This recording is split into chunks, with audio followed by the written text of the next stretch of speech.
But my pivotal moments, I think I had two of them. And the first was the space shuttle program and Sally Ride, and the fact that, she was the first American woman in space, and I really wanted to do that.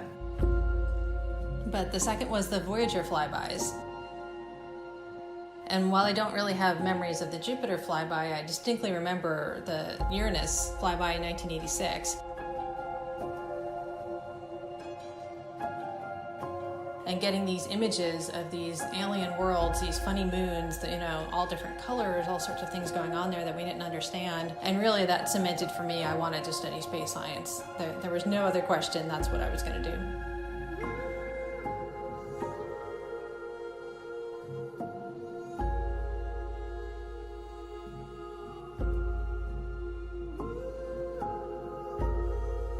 So as a planetary scientist, I study the planets in our solar system, primarily the outer planets, and I'm interested in their atmospheres and how they work and what they can teach us as a laboratory for atmospheres all over the place, including the Earth.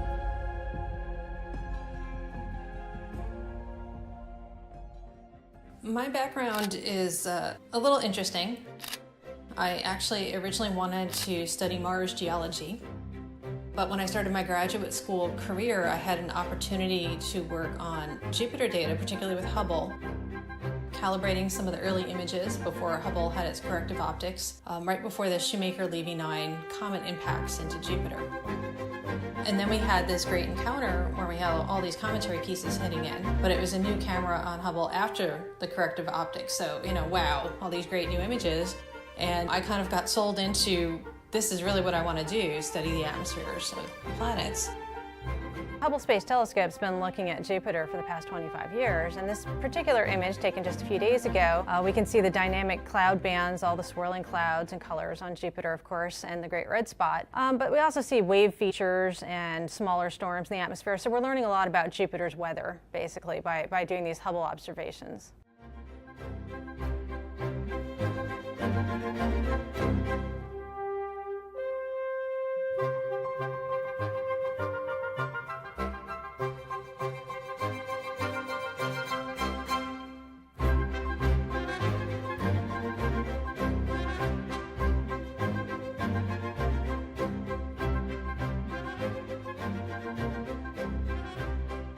I would say I'm not really good at looking towards the future of envisioning exactly where I'll be in 10 years, but I want to see more missions to the outer solar system. I think we have a lot left to do out there, and I am looking forward to the day when we are ready to launch a mission to Neptune or even another mission to Saturn, and I certainly hope to be parts of those missions.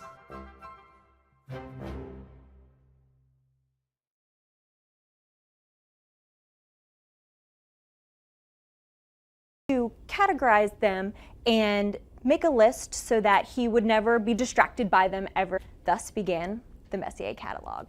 Hubble just today released its own album full of Messier objects taken by the Space Telescope, and we're going to talk about them here today with you.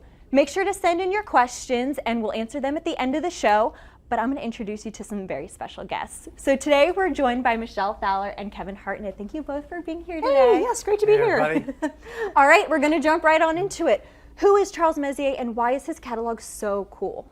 Well, Erin, you just said Charles Messier was an astronomer who was active in the late 1700s, and he was really interested in finding comets. He actually found many of them over the course of his career, but there were some fuzzy little blobs in the sky that looked like comets, but he could tell that they really weren't comets because they didn't move with respect to the stars. Right. Comets appear and disappear, and they actually move with respect to the background stars, but these little fuzzy blobs stayed right where they were. So he made a catalog of basically things to avoid that weren't comets. And the thing that is a wonderful irony is what he actually had discovered were some of the most dramatic and beautiful objects in the entire universe. Right. He discovered things like dead stars, or stars being born, or what we now know are very distant galaxies. So in fact, Messier found some of the most fascinating things in the sky. Yep. What's very interesting is the first object that we'll talk about, the Crab Nebula. He was looking actually for the return of Halley's Comet himself, which was predicted to show up in the constellation of Taurus in that period. And so he was scanning to find Halley's Comet and came across this object we're going to talk about. So the catalog is just numbered basically in the order that Messier discovered these things. And so we're going to start with M1. And just like Kevin said, M1 is something called the Crab Nebula. So we actually have a depiction here of where the Crab Nebula is in the sky and a little bit about what it looks like. So you can see it's actually here in the constellation Taurus. It's going to be honing in on that. And as this begins to pan in, look, there's a fuzzy little thing there. And that's what he saw, and that's what he thought might be a comet. But as we pan into it even more, you see that there's wonderful dramatic structure. And what this turns out to be is an exploded star. It's what we call a supernova remnant. So there was a star long ago that exploded, and it actually spread its material over hundreds and hundreds of light years. And in the middle, there's the dead core of a star called a neutron star. Neutron stars are amazing. They have the density of Mount Everest pushed into every teaspoonful of material. And they actually rotate hundreds of times a second. And I remember that you actually knew what year the star exploded. Yes, so historians have figured out that this is associated with the Chinese sighting of a guest star, they called it, that was visible, so bright it could be seen during the daytime, and that was 1054. So we're very sure when this star actually exploded. Now, Kevin is an amazing amateur astronomer. He actually takes pictures of these objects with his own telescope. So should we go to some of the images that you've taken yourself? Sure, why not? In this case, I don't have one of M1. We'll see others, but I wanted to show you both this chart and where M1 can be found. Do you see the constellation of Taurus here? This little cluster of stars called the Hyades is V-shaped, and it marks the horns of the bull of Taurus. He's up and to the right of Orion, very easily spotted in the winter sky. And you take the lower horn and look at it with a telescope, and you're sure to find M1 if you just sweep around the field of view with that star in it, because it's very close to that star named Zeta Tauri. So I want you to know that in the Hubble catalog that's been released, we have a star chart like this for every Messier that's in the catalog. So even if you don't know anything about the Messier objects, you'll know basically where to find them in the sky, what season to look for them in, what constellation they're in, and we also tell you in the album what telescope is a good one to look for this object with, and what time of the month or what month of the year you should be looking for it. So keeping with the theme of dead stars, there's another one of my Messier objects that's one of my favorites. It's called the Ring Nebula. And so we talked about M1 being the first one. This is all the way at M57. Now the Ring Nebula is in the constellation Lyra. And this is actually a different sort of dead star. The first one we saw exploded violently in a supernova. This star is basically gently unraveling itself into space. It was a star that was more about the mass of the sun. It's dying and actually losing shells of gas around it. And in the middle, there's the remnant of this tiny little star, which is now cooling off and basically dying. So the Ring Nebula is a beautiful, beautiful object, and you can see some of the complexity that the Hubble Space Telescope discovered when it actually took many different visuals of this Ring Nebula. So the thing that I really love about the Ring Nebula is it's not very easy to see in a telescope. You have to use a special technique to see it. So tell us a bit about your observations of the Ring Nebula and how you see an object like this. Okay, sure, be happy to. It's one of my favorites. It's a great summer favorite for amateur astronomers. It's high in the sky, and it's fairly easy to locate in the constellation of Lyra. But as Michelle said, it's small and a little bit hard to find. And when you put in an eyepiece that has more magnification, it dims, and it gets a little tricky to see, especially the hole that's in the center.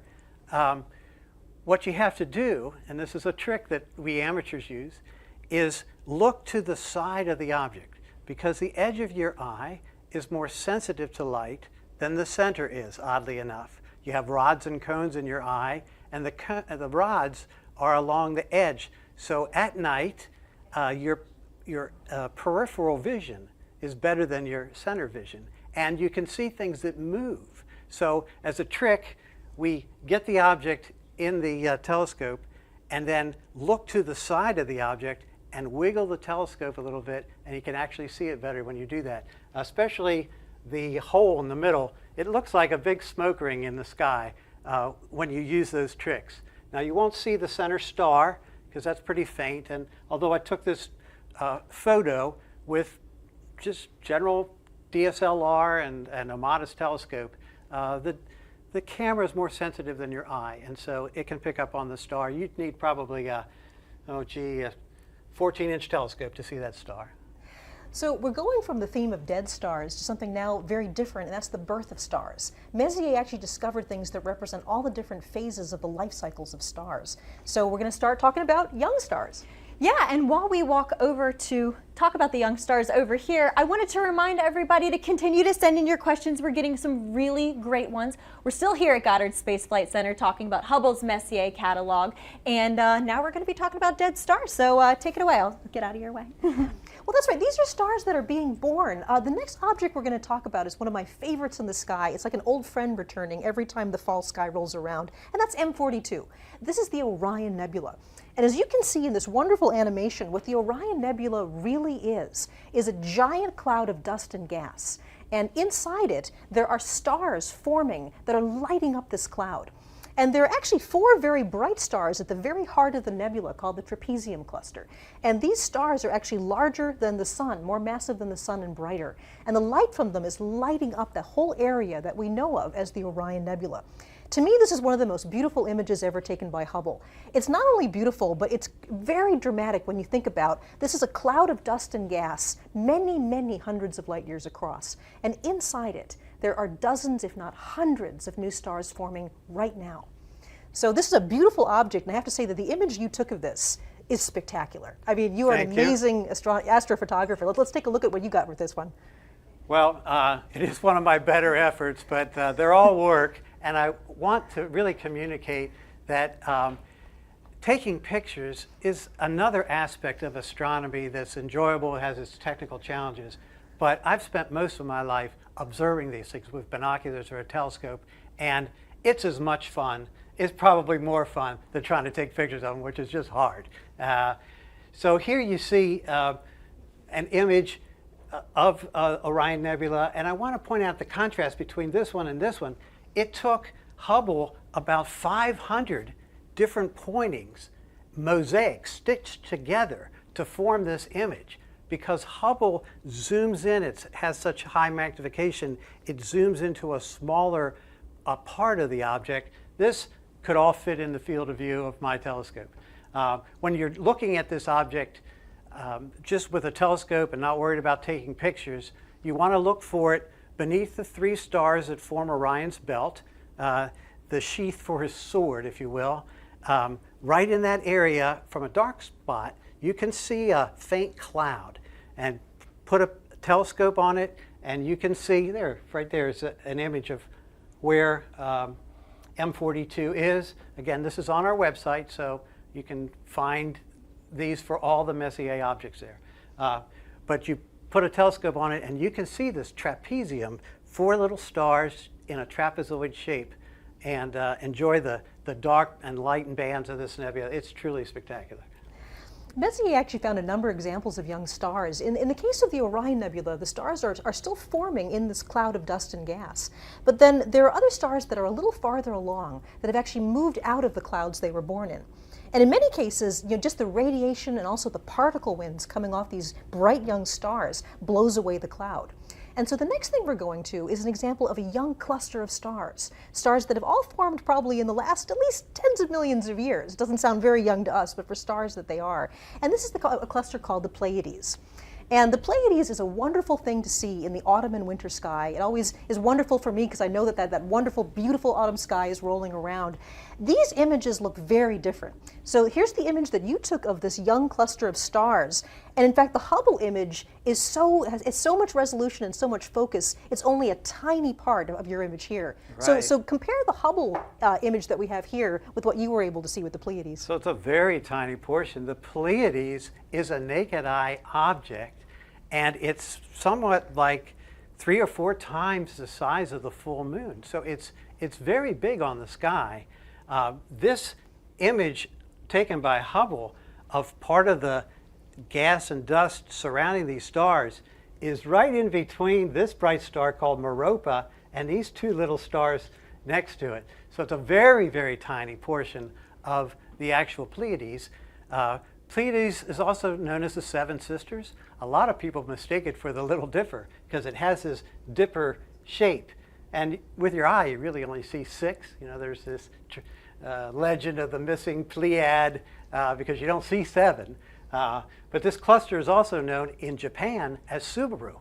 And so when you look at the logo on the back of a Subaru, you're looking at this star pattern. Most people don't know that. So it's a very, very beautiful cluster, and best appreciated actually in binoculars or a small telescope where you can see just these diamonds on a black background. So we're talking about families of stars, and the type of cluster that the Pleiades is something called an open cluster. And these are stars that form relatively close to each other in one of these big clouds.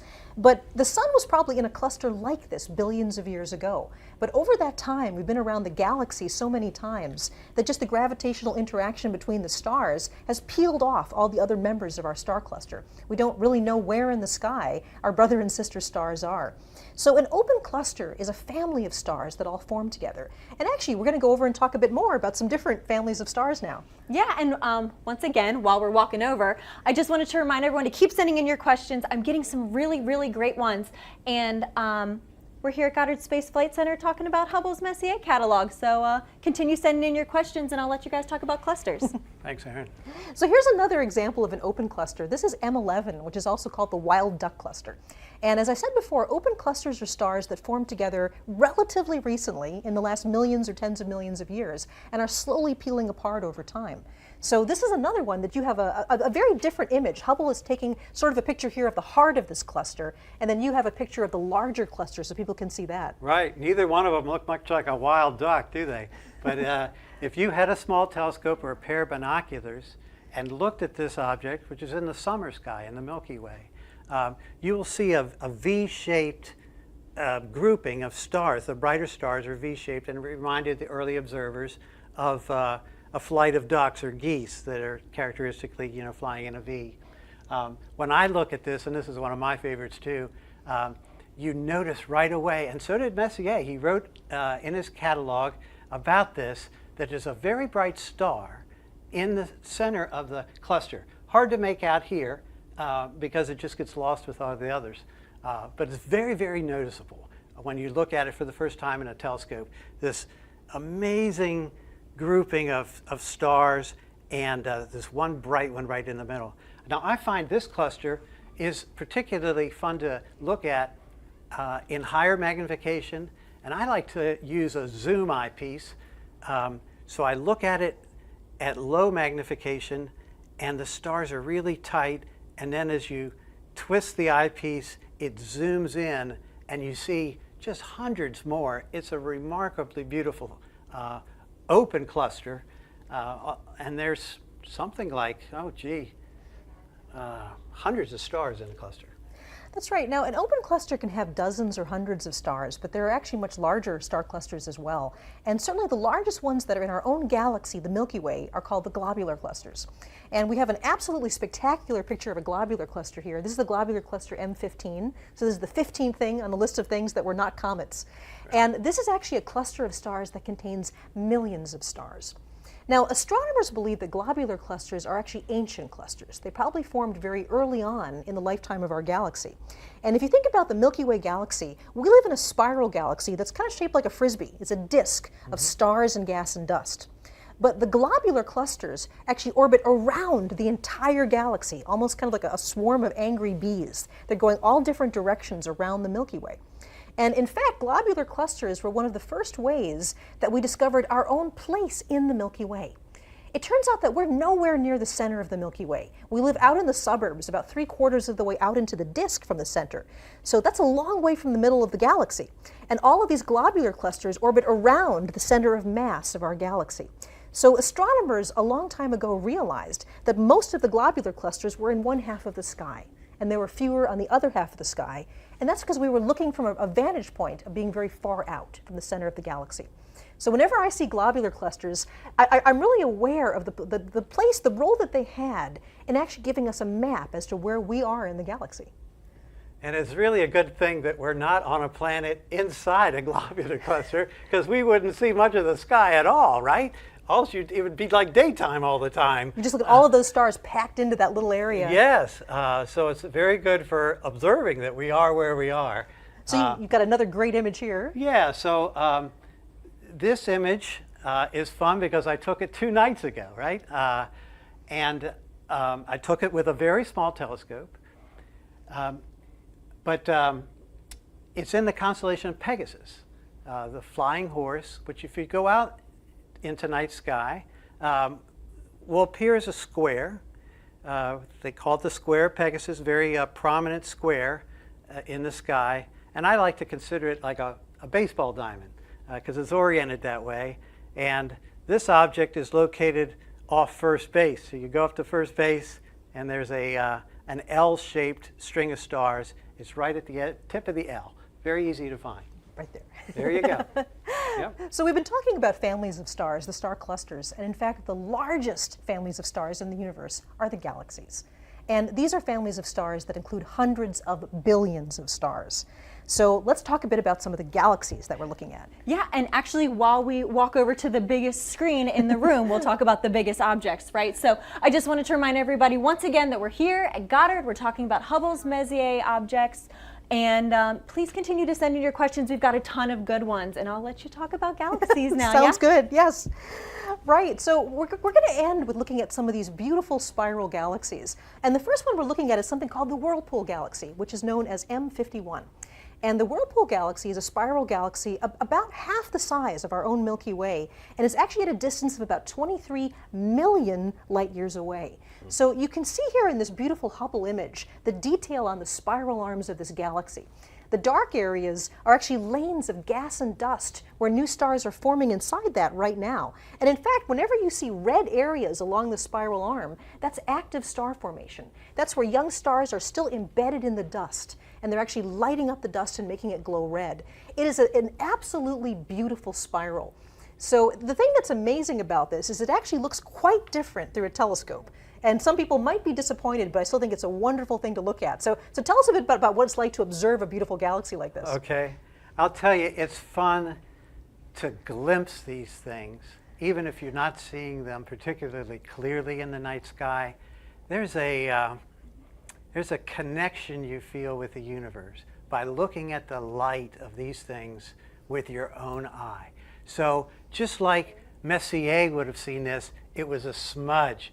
But now you know what it really is. And that's electrifying. If you're at night searching for these things with your telescope and finding it and realizing what you're seeing, there's nothing really quite like it. So Messier would not have seen the spiral arms because you need a large telescope to do that. And his telescopes were not very good. They weren't even made of glass. The ones that we use now with mirrors, the mirrors were made out of metal back then. And we've looked at these globular clusters. In M15, Messier noted he didn't see one star in that globular cluster that we now know has millions of stars. So his view was very, very different. But this is an image I took. It took about 4 hours to lay up that image. In a second, I'll show you what one little frame looked like.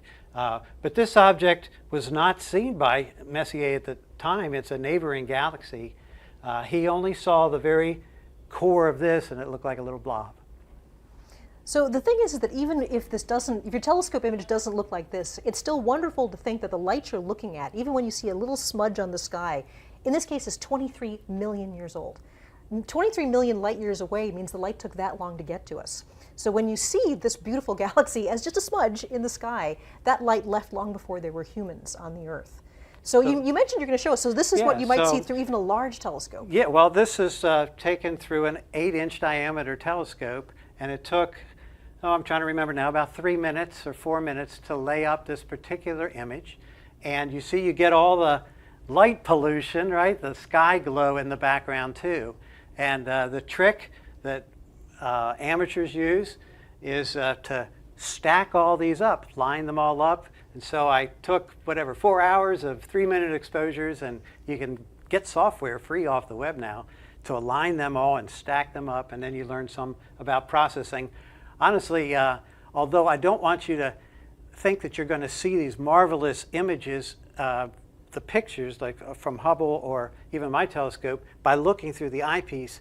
It is encouraging, or it should be encouraging to you, that I've only been at astrophotography for maybe 4 years with a digital camera, and so you can learn very quickly. There's a lot of resources on the web, but start with the Hubble site. You can find out where the Messiers are in the sky, and what instrument to use to look at them. And once you get more familiar with the sky, like I've done over many years, then dabble in astrophotography. So we're going to wrap up our catalog of the Messier objects with one of the most beautiful things in the sky called the Andromeda Galaxy, and this is M31. And I have to say, Kevin, this is your image. This is absolutely spectacular. The Andromeda Galaxy is a galaxy very much like the Milky Way. It's at a distance of a little bit more than 2 million light years away. And the thing that's amazing about the Andromeda Galaxy is that edge to edge, this is as large on the sky as 3 full moons. Think about lining 3 full moons up across that galaxy. So at night when this thing is up, there's this giant galaxy actually covering a fairly large part of our sky. But the reason you don't see it is it's very faint. And in fact, Messier could only see the very, very central part of the galaxy. But there's other objects in here as well that Messier saw in this gorgeous image you took. So tell us about that. Well, would that we all had eyes to see this thing in the sky, hanging there in the autumn sky, as big as 6 full moons across, right? It's just an amazingly big object, but it's faint because it's a long way away. So when you look at this in a telescope or with binoculars, in fact, you can see this object with the naked eye from a dark place. You're really only seeing the very bright core. But that's what you'll see in a scope or binoculars. Very fun to see. I remember dragging my whole family out when I was maybe 15, and it was in the winter. And I said, now that I found it, you have to see it. So it was like 20 degrees outside. Drag all my sisters out to see this thing because it's a classic. It's very spectacular.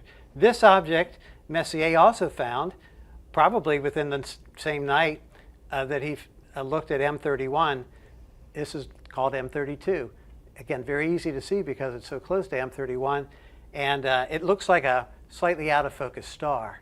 A little harder to see is this one down here, a companion galaxy, now known as M110. And you have to use that little trick I mentioned earlier, looking to the side of M110 to see it more clearly. I like to take people out and show them Andromeda through the telescope because it's very easy to see this, a little harder to see this, and they have to really work to see M110. So it's a great learning experience.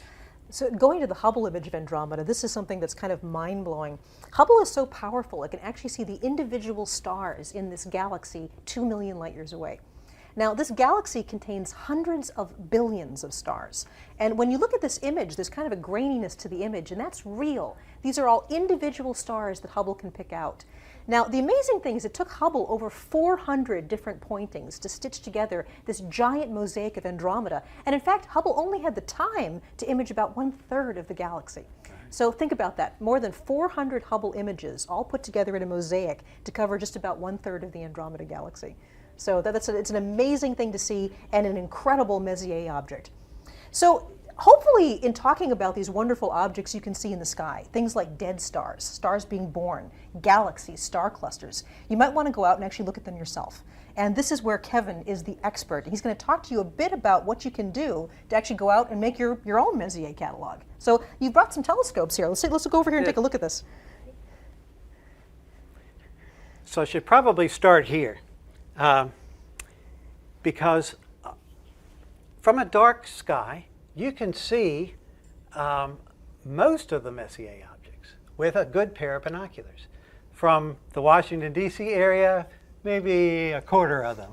But if you're out in a dark spot, you can see many of these. So get yourself a star chart like this and find them or use the star charts that are on the Hubble site, and you'll know where to look. It's good to use a set of binoculars at night that's one like this. This is a 10 by 50. 10 is the magnification, 50 is the size in millimeters of the glass up front.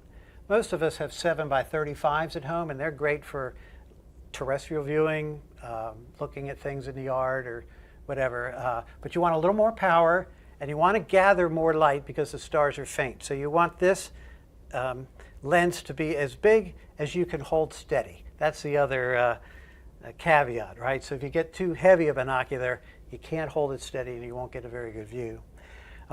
So just two other representative scopes.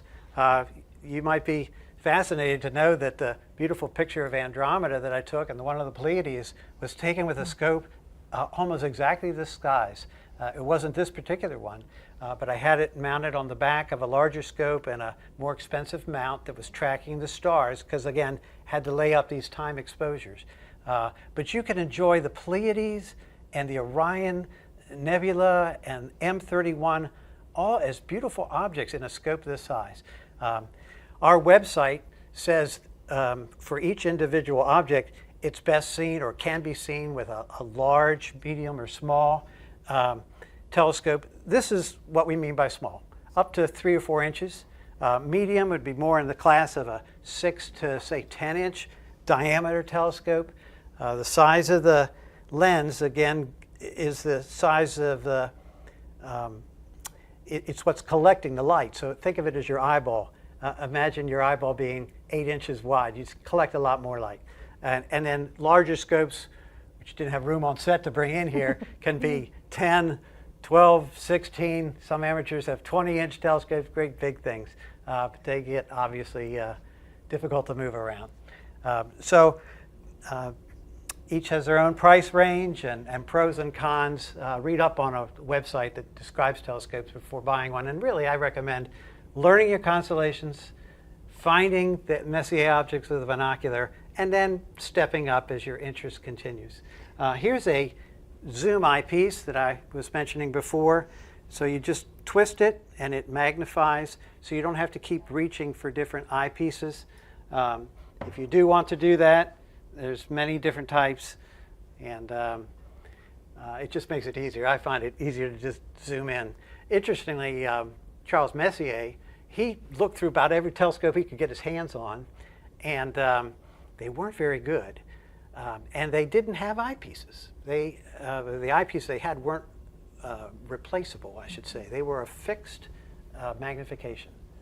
So interesting difference. Before we go on to some questions from the audience, actually the question I have for you is how many Messier objects have you personally seen? Oh boy. Yeah, so I've seen just about all of them. We didn't talk about it tonight, but there's a large group of galaxies in the constellation Como Berenices, off the tail of Leo and next to Virgo, where there are just literally scores of galaxies. Some of them are Messier objects, many of them are not. They didn't make his list. So I've looked at that cluster, and when you look through the field of view, you might see 2 or 3 Messier objects, but 2 or 3 that are almost as bright that he missed somehow. And so I've seen them all. I haven't cataloged them all, but I'm starting to do that afresh now. It's kind of a bucket list thing for me. If you write down the day and time and scope that you use and some details about the sky, and send that log to the Astronomical League, you can get a certificate, which is really cool. Say you've seen all the Messier objects. So I'm now logging them all. I've probably seen them all, but I didn't log them all. Well, excellent. So, I think before we go, we have some time for questions. Yeah, we do, and it seems like we have a couple Messier collection hopefuls in here. We have one question asking, what is the best kind of telescope for a beginner?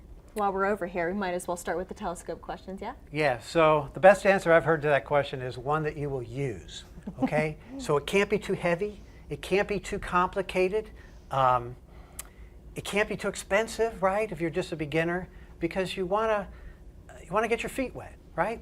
And realize, hey, I really can find things and enjoy them, and then move up from there. So I find ones that have this style of mount helpful.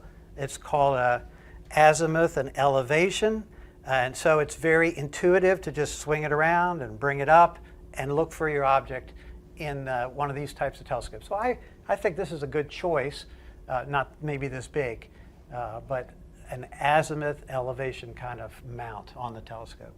And then similar, we got a different question from someone else asking what are the best kind of binoculars for backyard astronomy? Yeah, well, again, I would say shoot for something that's like a 10 by 50, like these, and not too heavy. If you get much heavier than this, they sell stands that you can put them on, but you'll want something to steady them. So I think a 10 by 50 is a pretty good size for most places. That's always my problem. Is I love using binoculars, but it's hard to keep them steady in your hands. So people have techniques like, resting your knees on your elbows on your knees and steadying that way, or actually going up against a wall. That's one of the harder things, is learning to steady the image. Right. Speaking of images, maybe we'll come out here so we can see some more of these images in the background while we take a few more questions. Watch your step. Kelly wants to know what causes new stars to move away from the cloud that they were born in? Well, there's a lot of reasons for this. I mean, there's actually intrinsic movement of the stars, that when stars form, they actually pick up angular momentum. They begin to spin, and the clusters of stars spin in different ways too. And over time, this can actually spin some of the stars out of the cluster entirely. But the other thing to remember is that star clusters never live just by themselves. We go around the galaxy. Right now, we're actually flying around the center of the Milky Way galaxy at about 500,000 miles an hour. Good thing we don't actually feel that. Right. And as the sun moves around the galaxy, it has very gentle gravitational encounters with other stars. Over billions of years, over many passes around the galaxy, this actually spreads the cluster out. And so we've actually left probably some of our sister stars way on the other side of the galaxy. The star formed right near us, but now it's 100,000 light years away. And that's just the regular gravitational attraction of the different stars as we move through the galaxy. Great. It seems like these clusters kind of resonated with people. Someone else wanted to know, how far away are stars in a cluster? Oh, now that's a very interesting question. I don't have an exact number for some of the clusters that we've been showing you, but as Kevin mentioned, if you were in a globular cluster, if you were actually in a planet around a star, or in the heart of a globular cluster, the night sky would be brilliantly bright. So the closest star to us is about 4 light years away. And in the heart of a globular cluster, it'd be a lot closer than that. I don't have an exact number, but I do know the night sky would look a lot different. 4 light years is actually a long way, right? And so if I've read that if you considered the volume of sphere that's 4 light years in radius, in some of these globular clusters, there can be as many as 10,000 stars within that sphere. And so imagine being on a planet around one of those. It would be just dazzling. Yeah. And then another question, this one looks like it's specifically for Kevin. How do you deal with light pollution? Yes, well, I cry a lot, I guess, is the answer. If you have a portable telescope, right, which some of mine are, you get to a dark spot, and that way you can just enjoy the night sky and find things easier. Taking pictures, see, is one of the strategies that I have to fight light pollution, because you can play tricks with a digital camera. Digital camera is very, very sensitive, if you've seen in these images. And so you could play these tricks about stacking up photos and processing them and get these amazing results. I live north of Washington, D.C., where it's very, very bright. And yet you can play these tricks with a digital camera. Some of the same tricks Hubble plays, actually. Taking an image and then basically covering the shutter and putting a black cover on the telescope and taking another image. You say, why would you do that? You record the noise in the camera, and then there's software that you can use to subtract off the noise. And so this is a way to fight light pollution. You subtract it off with a digital camera. Can't do that with your eye, but Hubble plays that same trick, not to fight light pollution so much, but just to get that noise that's inherent in the camera because of its thermal qualities, and subtract that out. It's amazing to me just how much we're missing with light pollution. I mean, I think that the most beautiful sky I ever saw was when I was in Chile. I was in the Atacama Desert where there were no lights around at all. And somebody actually pointed out the Milky Way was so bright overhead, it actually was making me cry. It was so beautiful, I was getting tears in my eyes. And I actually looked down at the ground and someone pointed out that I was casting a very, very dim shadow on the ground. But there was no moon out that night, none of the bright planets were out that night. That was actually a shadow being cast by the Milky Way. It's very That's how bright the Milky Way can get. So, I mean, get yourself to a dark sky area if you possibly can. Wow, that's crazy. So we got a question about Hubble specifically. How does Hubble take so many sharp images when it's moving so fast? Pointing. I think I'm going to lead this to the Hubble operations manager. Absolutely. That's for you, Kev. Yes, so you don't think about it much. That would be more of a problem if the stars were closer. But they're so far away that the light that's coming anywhere near Earth is coming in parallel beams. And so, yes, Hubble's moving around the Earth, but it's still seeing these parallel beams that come from these different distant stars. If an object were closer, like the moon, you don't see many Hubble pictures of the moon, do you? See, Hubble was never designed to look at the moon. Now we've, over the years that Hubble's been operating, we now have modes that can, but they're very seldom used because you have what they call a parallax problem. The moon's too close and Hubble is moving too fast. That light beams aren't coming to you in a parallel fashion. And so the secret is the stars are so far away. Wow, that's fascinating. So someone asked, what is the best telescope for astrophotography? Okay. I don't know how to answer that question. That's why I'm asking you. There's different types of targets, right? There's what we've been calling, these ones would be classified as deep space objects, DSOs. And there's also like the moon and planets.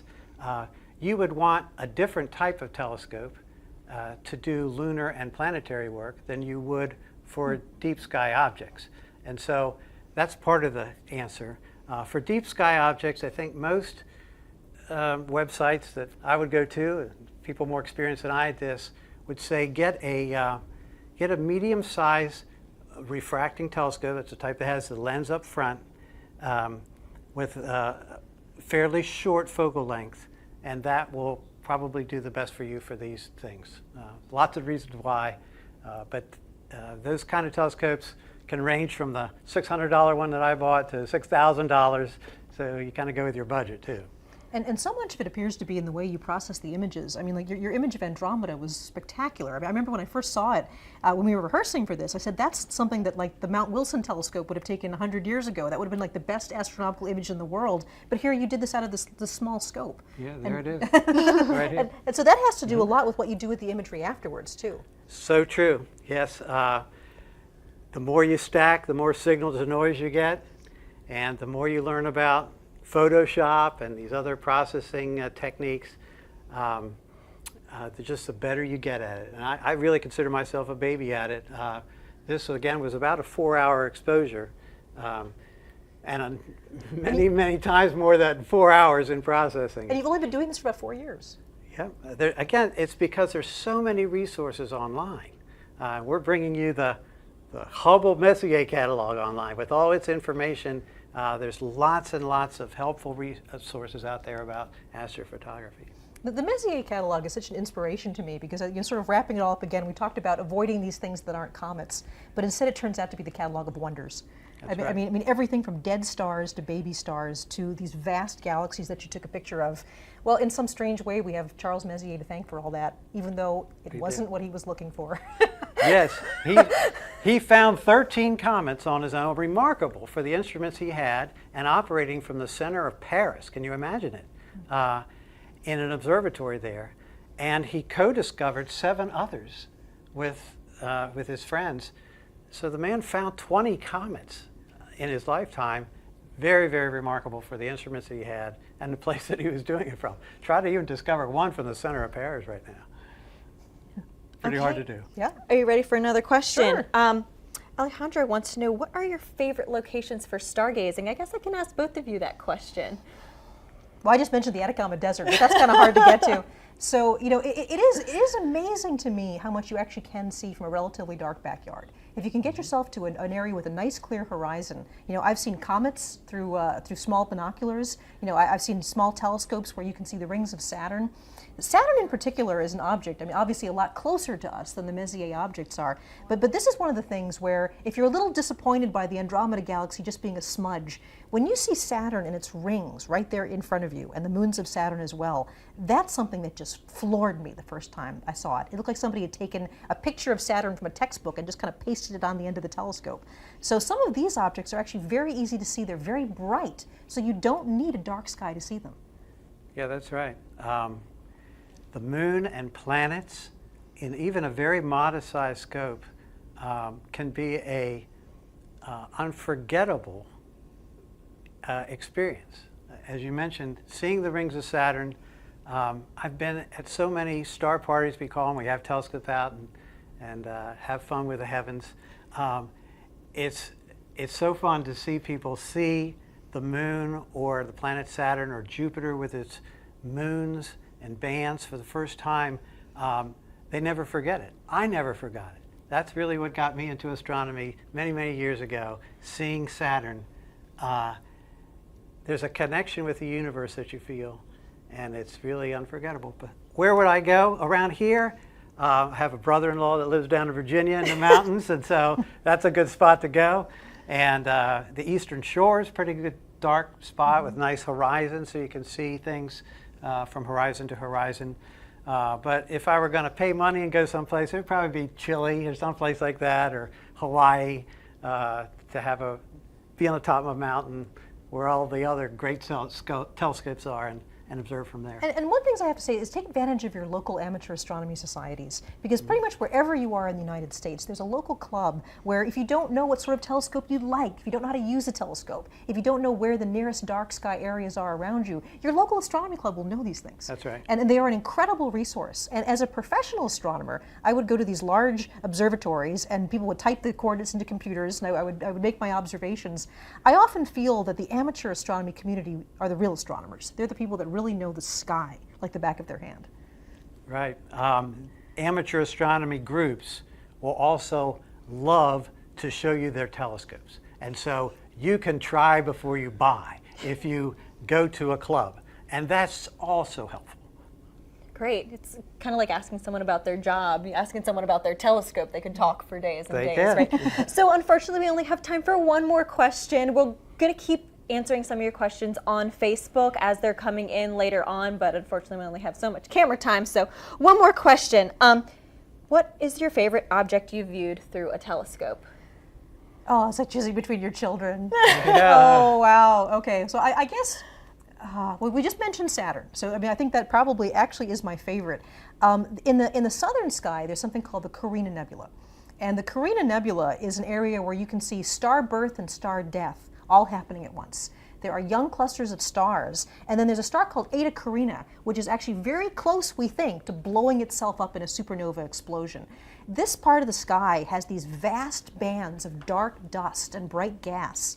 And I have to say, those are some of the things that I've seen with my own eyes when I was living in the southern hemisphere that just blew me away. I mean, this is probably the closest thing I've seen with my naked eyes looking through a telescope that actually looked like a Hubble image. So Eta Carina would have to be one of my favorites. Yeah, and for me, it is like deciding between your children, I guess. I really love to look visually at M11, that wild duck cluster, because when you first look at it in the scope, you can imagine how Messier didn't see any stars in it. They're very, very close, and yet you zoom in, and it's almost like the fly-throughs that we saw. It turns into something else. And it's in the heart of the Milky Way, where it's surrounded by hundreds and hundreds of stars to begin with. And so I don't know how to describe it. It's just beautiful. I could look at it for a long time. If we don't know how to describe it, you need to try it yourself. That's right. So get out there and find the Messier catalog yourself and enjoy the absolutely beautiful images that the Hubble Space Telescope has made of these objects. Absolutely. So like they said, if you want more, we've got the catalog up on our website, nasa.gov/Hubble. And if you want to know anything about Hubble at any time, you can follow us on Twitter at NASA Hubble. Thank you both so much for being here. And thank you all for tuning in to us. And we'll see you next time. Hey, great to be here. Bye. Thank you. Bye. Of water. That same team of astronomers has now taken additional ultraviolet images of probable plumes on this icy moon. While these plumes seem intermittent, they appear to have repeated in the same location. Pieces of the puzzle of what's going on with Europa are continuing to come together. When the Galileo spacecraft was orbiting Jupiter in the late 90s and early 2000s, it gathered data to build a thermal map of Europa, and it appears the water vapor plumes Hubble is observing correspond with a relatively warm region on Europa's southern surface about 200 miles across.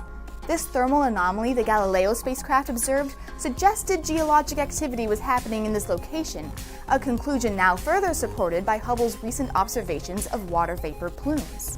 This phenomenon may be similar to what the Cassini spacecraft has seen at Saturn's moon Enceladus, where there are also water vapor plumes associated with warm regions on the moon's surface. The warm spot on Europa has a couple possible explanations. Perhaps this location is warmed by liquid water a mile or so under the surface, pushing up through the cracks in the ice. Or perhaps the fine mist that's falling from the water vapor plume changes the structure of the surface ice grains, allowing them to retain heat longer than the surrounding landscape. Now that Hubble has shown Europa probably has water vapor plumes associated with warm spots on its surface, this information will be used for planning NASA's upcoming Europa Clipper mission. Europa Clipper will be able to take up-close observations of these probable plumes Hubble identified, and will be equipped with instruments that can detect any additional warm spots and water vapor plumes. This will provide insight into Europa's chemistry, geology, and potential conditions for harboring alien life.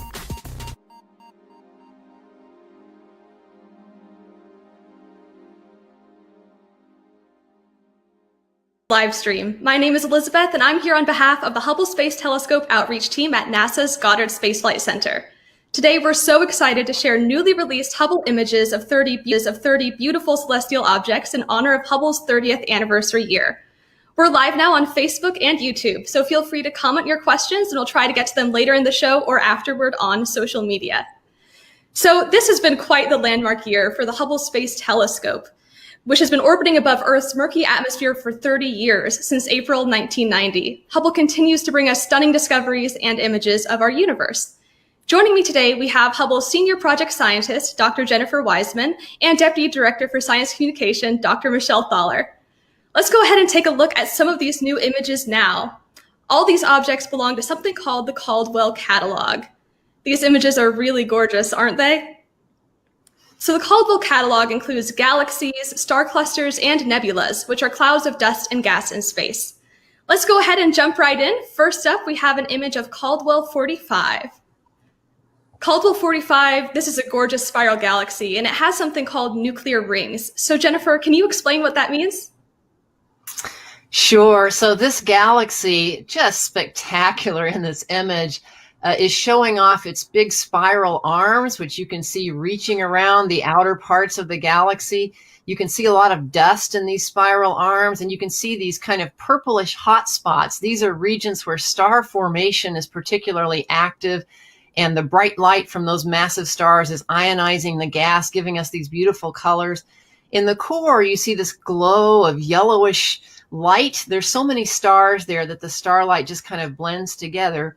And around the center of this galaxy, we have a ring of particularly bright emission. This is caused when the conditions are just right in galaxies like this for intense star formation. So this galaxy is producing new stars at a high rate, and in particular in that ring around the nuclear part of the galaxy. Yeah, it's really beautiful. We've got another image of a spiral galaxy, Caldwell 36. So Caldwell 36, it seems like we're almost missing a chunk of the photo here. So what are we seeing, Jennifer, or not seeing? That's a good question. So first of all, you see that it's a beautiful spiral galaxy, another case of just a marvelous windmill type pattern of spiral arms with lots of stars, star formation, dusty regions. That kind of stair-step shape in the upper right is actually an aspect of the camera that was used to take this image. The Wide Field Planetary Camera 2 is almost like having 4 cameras in the 4 quadrants of this region, and the upper right quadrant, that camera actually can see things in higher detail than the other 3 quadrants, the other 3 cameras. So if we want it all to kind of be at the same resolution, we have to shrink down the image from that upper right camera or that upper right quadrant so that it matches the same resolution capability of the other 3 quadrants or the other 3 camera pieces. And when we shrink it down, it kind of gives us this resulting stair-step pattern in the final image. But if you can kind of ignore the stair-step pattern, you can see the gorgeous, gorgeous central part of this galaxy and the spiral arms around it. And again, another example of nature's spectacular means of arranging stars and continuing the production of new stars in active spiral galaxies like this one. Yeah, thank you, Jennifer. We've got another beautiful galaxy image of Caldwell 29. So at the heart of Caldwell 29, astronomers suspect that there is a supermassive black hole. So Michelle, could you tell us more about what black holes are? Oh, absolutely. So, I mean, the amazing thing about a black hole is that it's a region of the universe where gravity is so extreme, it can actually suck light in itself, and that's why we call them black holes. Now, normally we think of black holes being formed by stars that die and their cores collapse under the force of gravity. But in this case, we're talking here about a supermassive black hole. In the center of a galaxy, black holes can get to millions or even billions of times the mass of our sun. So this galaxy has a particularly mysterious, bright center. And although we're seeing visible light here in Hubble and maybe a little bit into the ultraviolet and infrared, what we also measure from this galaxy is X-ray light. X-ray light is only naturally produced when the gases reach temperatures of over millions of degrees. So as things fall in closer to this huge black hole, they get caught by the black hole's gravity and accelerated faster and faster around, almost like water going down a drain. All of that friction heats the gas up to millions of degrees, and it flickers on and off in X-ray light. So in the core of this galaxy that you're looking at here, there is a monstrous, huge black hole. And one of the big mysteries that Hubble and other telescopes are trying to solve right now is how black holes can actually grow that big. Millions or billions of stars must have gone into that black hole. Wow. So the Caldwell catalog also contains something called planetary nebulas, like this image of Caldwell 56. But the term planetary nebula is a little bit misleading. So Michelle, what are we looking at? Well, sure. So here we're looking at something closer to us. When you look out to galaxies, you're looking at things that are millions or tens of millions of light years away. In this case, this is a nebula, a glowing cloud of gas that's in our own galaxy, about 1,600 light years away. And as you mentioned, we call these planetary nebulas, but unfortunately that name was picked before we really understood what they were. We saw all this glowing material around a star, and we thought, hey, maybe there are planets forming. But instead of the birth of a solar system, what we're actually looking at here is the death of a solar system. Planetary nebulas are formed when a star begins to die, and it bloats up to huge sizes, then begins to drift away into space. And what's left at the very center of this nebula is a white dwarf star, a star that's actually just lost its nuclear reactions entirely and is slowly cooling off. So this is a wonderful planetary nebula that it's a little bit poignant. We're actually looking at the death of a solar system. And that's the gases that you see glowing here being unraveled from this dying star. Very cool. Thank you, Michelle. So the next cosmic object we're going to look at is Caldwell 73, which is a globular cluster. You can find Caldwell 73 in the southern skies with binoculars. But Michelle, what exactly is a globular cluster? Oh, these are absolutely wonderful. These are the largest star clusters that are part of our galaxy, the Milky Way. They orbit around the Milky Way, but not actually usually in the disk of the Milky Way. We are in this disk of gas and dust going around. The globular clusters are going every which way around the Milky Way, sort of like a swarm of angry bees, and they are huge. This particular globular cluster, the center of it is about 40,000 light years away from the sun. And it has the mass of over 500,000 suns.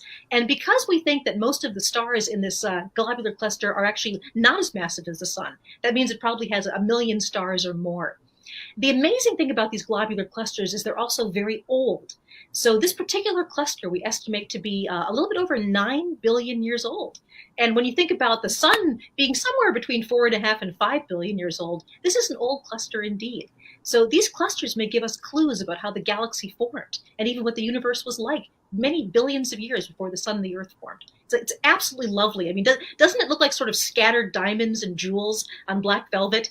You know, I've had the privilege to be looking at this cluster in the southern hemisphere. And you know, even through a small telescope, it is absolutely spectacular.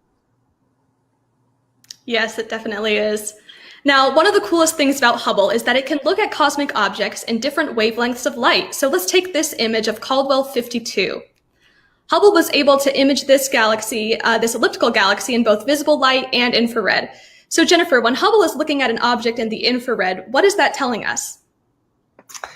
Well, we are so fortunate that Hubble is able to look at objects like this galaxy with different kinds of eyes, if you will. Certainly we can look in visible light, but Hubble also has the capability of taking in ultraviolet light, which is bluer than blue, and also somewhat into the infrared part of the electromagnetic spectrum of light, so redder than red.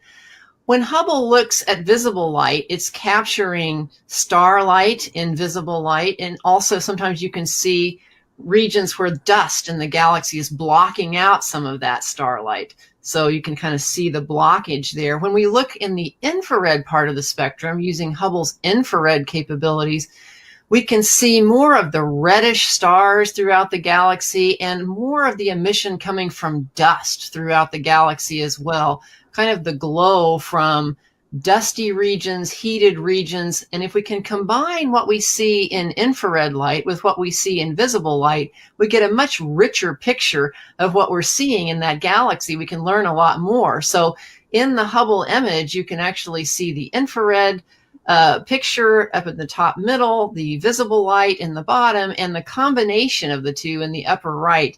And you can see how much we can see and learn a lot more by having both visible and infrared light combined. Definitely. And Jennifer, even after 30 years, Hubble is still bringing us amazing views of the universe. So could you tell us what this landmark anniversary means for the mission? Well, we are delighted that the Hubble Space Telescope is working very well, even though it's been operating in space for 30 years. It's a satellite in orbit around planet Earth. It was launched and deployed by the Space Shuttle back in 1990. And thankfully, we've had several return visits from astronauts to the Hubble Space Telescope over the years. Each time astronauts have returned to Hubble, they've been able to repair things or install new and improved instruments, including science instruments. So we now have on Hubble a really fantastic suite of cameras and spectrographs. We have good gyroscopes and batteries that help us be able to operate the telescope and point it accurately. And we're confident that the Hubble Space Telescope will be able to operate well for quite a few years to come, hopefully throughout most of this decade and maybe beyond. And that's good news for science, because Hubble right now is really at the peak of its scientific capability, even 30 years into its mission. We're doing things with Hubble now that we hadn't even imagined before it was launched, like studying the atmospheres of exoplanets, planets orbiting stars other than our sun, outside of our solar system. And we're looking ever more deeply into the universe at distant galaxies as well, understanding the history of the universe. We are also looking forward to Hubble operating in complement with the James Webb Space Telescope that is due to launch the latter part of next year. When Webb launches and operates, it will be a wonderful telescope that's very adept in the infrared part of the spectrum, looking deeper into the infrared than Hubble can achieve, whereas Hubble can see visible and ultraviolet light that the Webb telescope won't see. So in complement, these two observatories will be a very powerful tool for understanding distant galaxies, the early universe, and also star and planet formation in our nearby our own galaxy as well. So we're very excited to celebrate Hubble's 30th birthday, both for looking back, but also for looking forward to what we're going to learn about the universe in the coming years.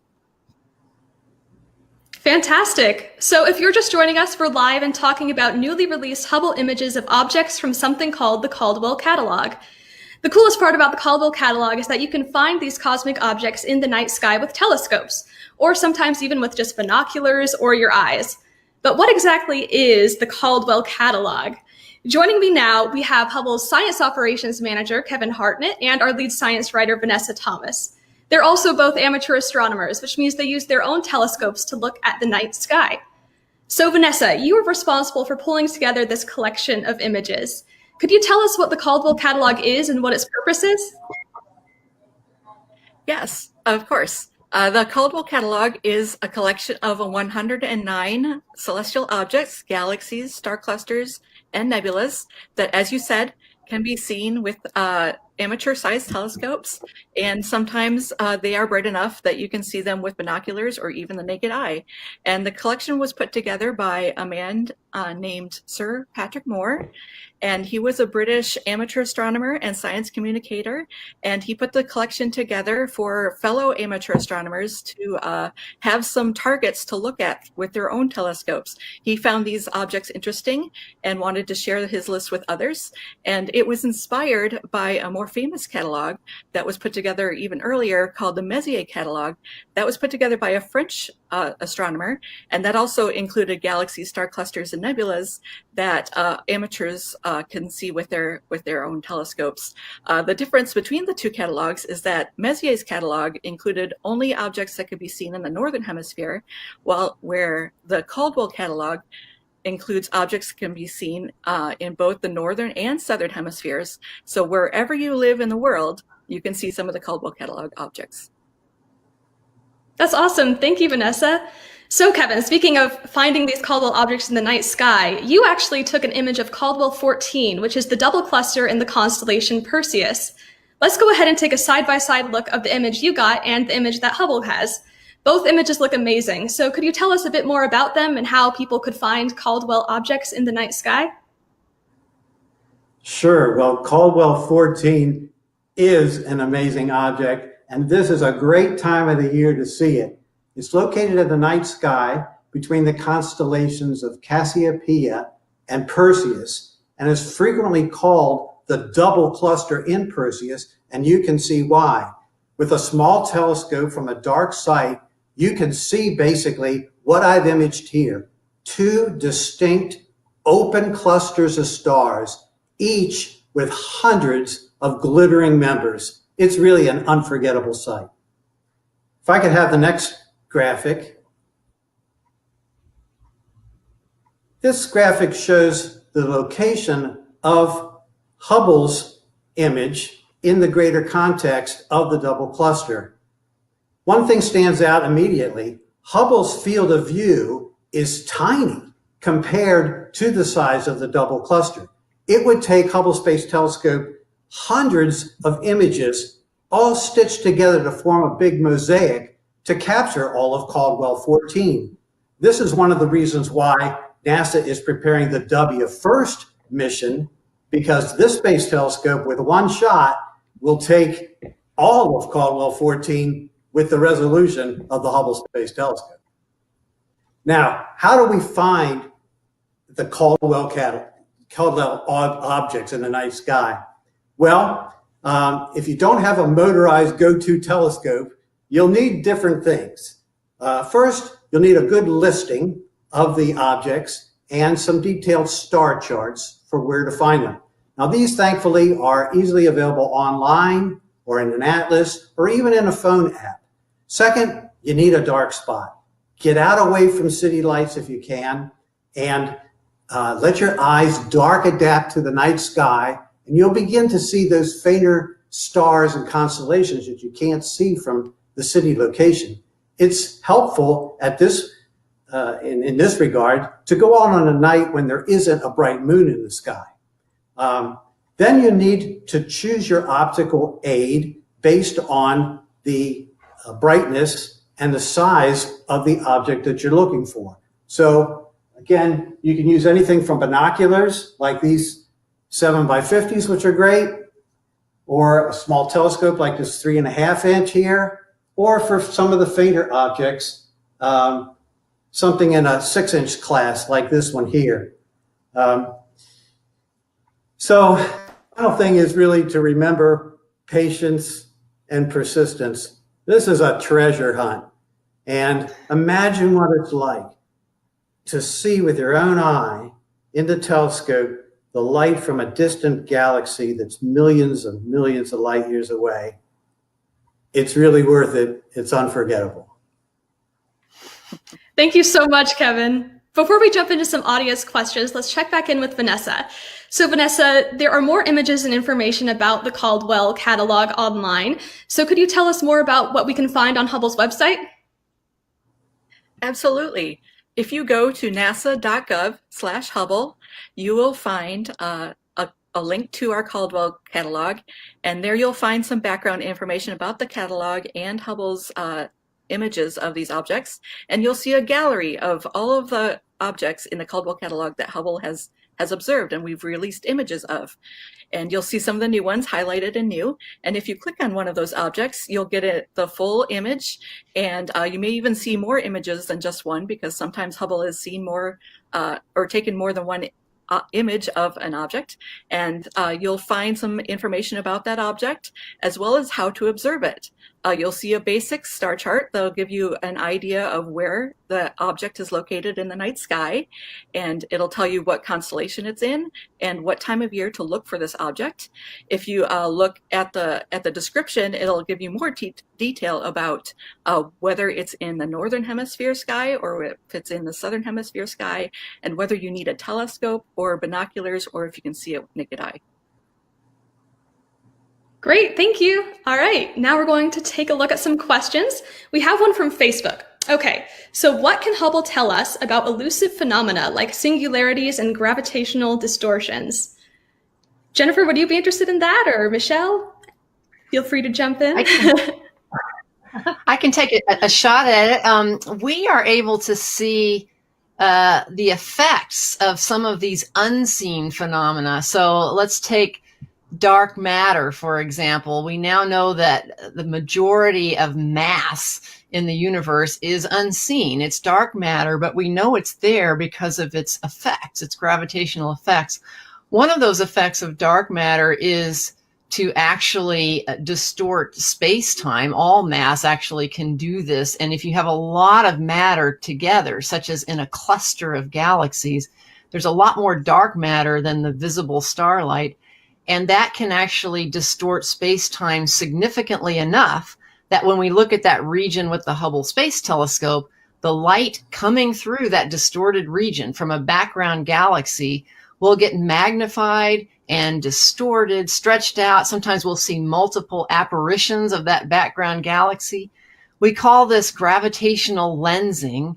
And through it, we're able to discover and detect and map out the distribution of dark matter in that cluster of galaxies, even though we can't see the dark matter. And we can also learn things from the background galaxies that are very distant but are getting magnified by this effect. So that's one of these sort of unseen phenomena that Hubble is very good at studying, because we can see its effects through gravitational lensing. We're also contributing to the study of dark energy. This is the mysterious force that seems to be propelling the expansion of the universe to faster and faster rates. Hubble, as well as telescopes on the ground working together, were used to actually determine that our universe is not only expanding but accelerating, and we're using these telescopes to get a more precise measurement of that rate of expansion of the universe now and the history of that expansion over time. We don't yet know exactly what dark energy is, but Hubble is giving us a lot of new information to help us find out. Great, thanks, Jennifer. Okay, one other question we have. So are these actually photos taken by Hubble as it is, or is it like a reconstruction of raw images? So maybe if someone wants to talk about how we get the Hubble images that we see today briefly. Let's see. I vote Vanessa. All right. Sounds good. I can take that. So Hubble takes images in black and white, actually, through different filters. So it uses filters to isolate the type of wavelength that astronomers want to observe. So Hubble's images actually come down black and white. And to get color images, we have to take multiple images, exposures, in multiple filters. So we put those multiple filter images together to create these beautiful colored images that you see. And yes, and we do additional processing.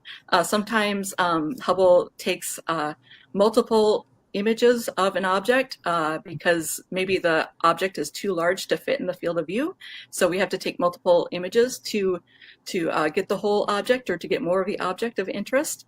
And so we have to mosaic those images together as well. So there is some processing that goes on, yes. Gotcha. Thanks, Vanessa. Awesome. Okay, so on Facebook, it sounds like we have someone who is a beginner amateur astronomer looking for some tips. So Kevin, do you have any words of wisdom? Well, my best tip for folks that are getting into astronomy is to find a friend to do it with. Now, one has to be careful these days because of COVID, of course, to be in a group doing this, but there are clubs, many clubs out there for amateur astronomers. And if you join a club, which meet virtually now, you can learn a lot about different types of telescopes, different tricks to observe, and it's all very helpful rather than trying to do it alone. So that's really perhaps the best tip that I can give you. Don't do it by yourself, or if you feel like you have to because of COVID, take advantage of online meetings or YouTube videos. There's lots of them out there that describe telescopes or binoculars and how to use them. There's a wealth of information online these days. Great. Thank you, Kevin. All right. I think we're just going to do one more from Facebook. How far away is Hubble from us? So anyone want to take that one on? I can take a jump at it, but it's about 300 and it varies actually, but varies between about 340 and 360 miles above the surface of the Earth over the years of its mission. It's not that far away from the surface of the Earth. It's in low Earth orbit, again, not to get it a lot closer to the things that we're trying to observe with Hubble, but to simply get it above much of the Earth's atmosphere so that we don't have to look through that turbulent atmosphere that can actually blur the images that we're trying to look at. And also the atmosphere of the Earth actually filters out some of the light that we want to capture with Hubble, like ultraviolet light. So it's not very far up. It was deployed there also because that's where the space shuttle could go. And we wanted to use the space shuttle to take the Hubble up into orbit and to return to visit it several times. You should note, however, that a lot of telescopes now in space, and there are other space telescopes now and also in the future, are not being put in low Earth orbit. Some of them are being put much farther away. The James Webb Space Telescope, to be launched next year, the latter part of next year, will be 1 million miles away at a place in space called L2 that is quite far away. We want to keep the Webb telescope very cold. We want those sun shields that you see in the image there protecting the telescope from sunlight and heat to be effective. And we want to be able to have the most sensitive infrared observations possible. So that's why the Webb telescope will be put much farther away from Earth than Hubble was put. Absolutely. I think we do have time for one more question, and maybe Michelle can take this one. Speaking of James Webb, which is coming next year, is Hubble getting upgraded after James Webb, or what are we looking at with the future of our space telescopes? Well, right now there is actually no plans to visit Hubble with the astronauts again, and part of that is because we don't have the space shuttle. So Hubble is not actually in the correct orbit. The space station, for example, is in a very different orbit than Hubble. So we hope that Hubble keeps working as well as it is now, maybe even for a decade. The last mission that went up there in 2009 replaced a number of the cameras. So the cameras are actually much younger than 30 years, just a little bit more than 10 years old. And they also did things like replace gyroscopes so that the telescope will be able to point itself very well. So, some of the things that I'm really excited about as far as what we're doing in the future of Hubble, we're working on, for example, catalogs that astronomers all around the world can use, catalogs of say, star regions where young stars are being formed right now. Another thing that we're doing that I'm very excited about is monitoring the atmospheres of planets like Jupiter and Saturn. So a lot of people have heard that the red spot of Jupiter is shrinking, and it's actually changing color as well. So Hubble will be doing that too. So Hubble has a huge future ahead of it. And although we're not expecting to actually upgrade it at this point, it is still going to be this incredibly relevant and wonderful observatory. And when the James Webb Space Telescope is launched later next year, the two observatories, we hope, will be able to work in conjunction to some degree. And this will allow us to do something called calibration, where we make sure that one telescope is agreeing with the other telescope. We can make our images and our measurements as accurate as they can possibly be. So that's something I'm looking forward to next year. It's going to be a big event. Yeah, it's going to be awesome. Well, thank you all for sending in these questions. Unfortunately, we're going to have to wrap things up for today, but if we didn't get to your question here, we'll try to answer it later on social media. Thank you for joining us. We love sharing these newly released Hubble images of objects from the Caldwell catalog with you. All the images we talked about and many more can be found online at nasa.gov/Hubble. There, you can also find more Hubble content and fun online activities you can do with your family or on your own. Be sure to keep up with us on social media at NASA Hubble on Twitter, Facebook, Instagram, and Flickr. Thanks again for joining us, and have a wonderful weekend.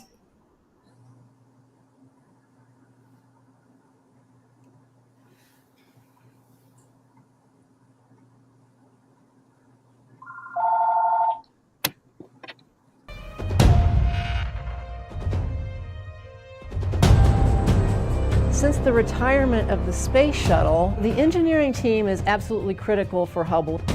It always has been. Without the shuttle going up to replace any equipment failures that we have to make do with what we have. What we really are concentrating on is just keeping the telescope working and keep the science going. And everything looks excellent, and we have no reason not to expect that Hubble will last until the late 2020s and beyond.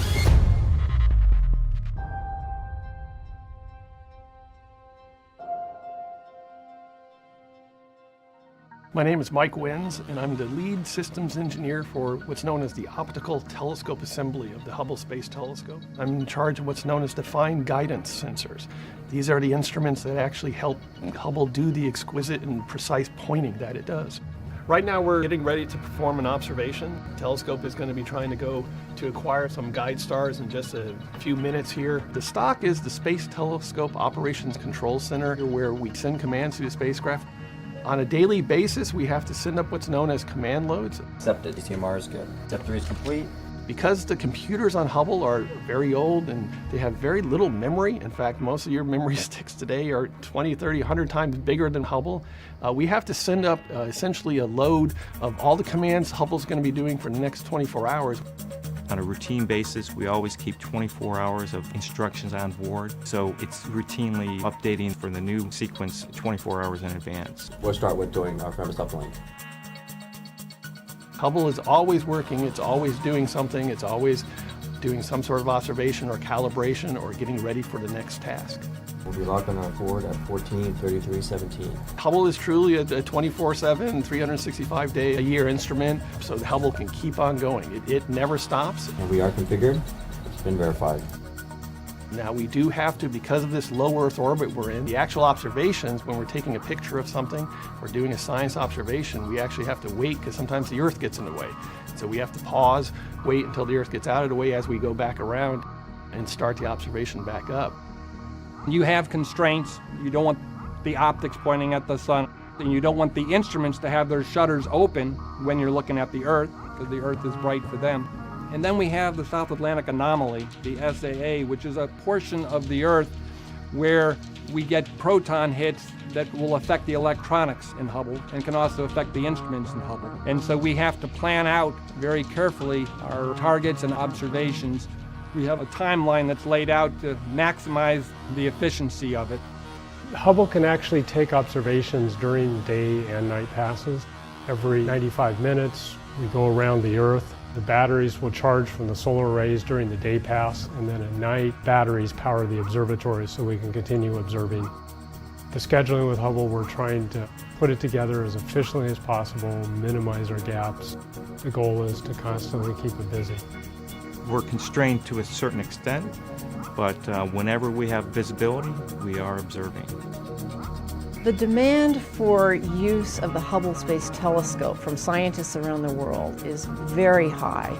Hubble is at its most productive. It's got some of the best instruments that have ever been on board it. There's a very high demand. Hubble's performing exceptionally well. 2, 1, and liftoff of Space Shuttle Atlantis.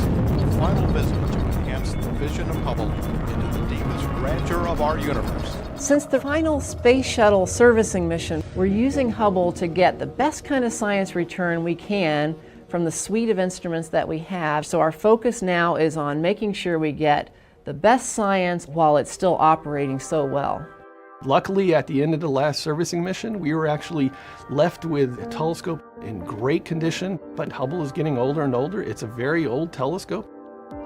Now, 10 years after the last servicing mission, we can't rely upon servicing missions to fix things, so we have to rely upon our own ingenuity to be able to figure out if something does fail, what are the alternative paths that we have.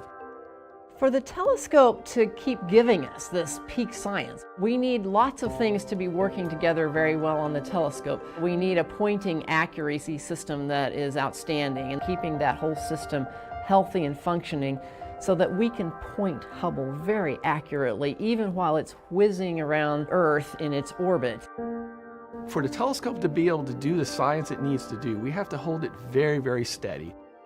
There is actually a little bit of motion. I mean, it's hard. We're zooming around the Earth at 17,000 miles an hour, so it's hard to hold the telescope perfectly like that. The gyros are working really good. The gyroscopes can sense motion in each direction. And so because of the gyroscopes that we have on board and how sensitive they are in terms of sensing motion, that we can keep our cameras steady. Gyros are very good at measuring these very small rates. The fine guidance sensors are actually sort of used, I always like to describe it as backseat drivers. And they constantly tap on the gyro's shoulders, it's about once a second. And they keep saying, turn left, a little bit more right, a little bit left, a little bit right. I mean, it must be driving the gyros nuts. So the fine guidance sensors allow you that really fine control, but actually it's the gyroscopes driving the telescope. And they're doing a perfectly good job here. Everything looks good, where our star is the right brightness. The reason that is because we need to make sure we have the correct guide stars. One of the things we look at is the brightnesses, and that's what we're measuring here. Those are about right for what the stars were. But also, we wanted to make sure they were exactly as far apart as we thought they were going to be. And it did. It did a check, and it passed a very, very tight tolerance check to make sure that those were the right stars. So we know we're locked up on the stars. We got a good lock here. The gyroscopes are very critical because to be able to move from one position to another position, the gyroscopes are the only thing that can tell us how we can do that. We have 6 gyroscopes on board Hubble. Currently, 3 of them are still working. And 3 is sort of what people used to think of as the minimum number, but we have developed a science mode where we only need 1 gyro. A big part of our job is to make sure that we can extend the life of Hubble and continue doing the high performance science that we're doing for many more years. And what we've done is we've gone through all the critical components of Hubble and said, how can we potentially make them last longer, as you might do with your own car as it's getting more miles on it. The gyroscopes have been our most problematic piece of hardware, so I helped lead an effort to develop a 2-gyro science mode. And we were able to use that mode on orbit and be able to perform science. And then learning from that, we actually developed a 1-gyro science mode that we've been able to test on orbit, but we haven't been called on to use. But in the end, possibly 5 to 10 to 15 years from now, when we're down to potentially our last gyroscope, that is the mode we will be in. Before we do anything on orbit for the first time, we have to test it out on the ground. And we're very lucky to have what we call the VEST, the Vehicle Electrical System Test Facility. And the key with the Vehicle Electrical System Test Facility is it's an exact copy of the main part of the telescope where all the electronics are. And it has the mechanical bays, it has the computers, the electronic boxes installed in there, and it has the cables and harnesses in there. And in fact, when we were building the VEST, we had the quality engineers came to us and said, you're not doing these cables exactly the way you should be doing them. You know, we've got better standards now. And our thing was, we're trying to build a copy of what we have on orbit. And so what you have in the vest is an exact electrical copy of the Hubble Space Telescope. Every orbit as we come around the Earth, to be able to get our attitude correct, to get ourselves steady and locked on, the fine guidance sensors and the gyroscopes are key to that. And that's why those are the two of the subsystems that are on the top of our list as far as having contingency plans for and monitoring the health and safety of those and making sure we have them in peak performance. When something fails on Hubble, or we have an anomaly, something we don't understand, one of my jobs is to bring together the experts, which may be a thermal engineer, a mechanical engineer, an electrical engineer, a software engineer, all these different people. And we'll say, you know, how do we deal with this issue? And how can we work around it and return back to peak science? What you do is you come up with a list of what is available to you on the telescope in terms of potential. I could close this relay or open that relay or turn on this box. And I am continually amazed. You have a telescope on orbit that you can't even see. I mean, all you're doing is looking at the data coming down to you from the ground. These experts are able to use their ingenuity and come up with ways to continue to operate Hubble. And everything looks excellent, and we have no reason not to expect that Hubble will last until the late 2020s and beyond. I personally am extremely grateful to the Hubble operations team, these people who work day and night to keep Hubble operating, providing exquisite science return, giving us the information that we need to know how Hubble's doing. Is it doing the kind of accurate pointing that we need? Is it getting the sensitivity in the various wavelengths of light in the various instruments that we need to have to do the science? Are we able to calibrate those observations in an accurate way? We couldn't do any of those scientific analyses if we didn't have this team of operations experts behind the scenes making sure that the details of Hubble's technical operations are being monitored, being handled, being managed, being planned in a near perfect way.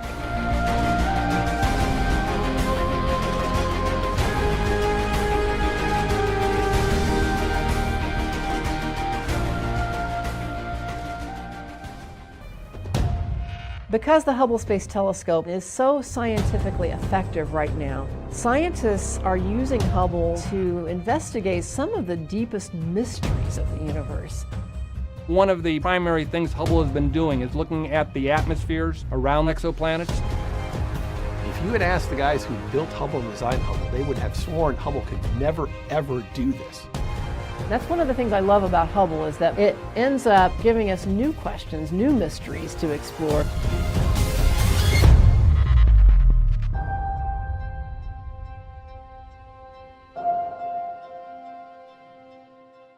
My name is Larry Dunham. I'm the Chief Systems Engineer for Flight Systems here on the Hubble Space Telescope.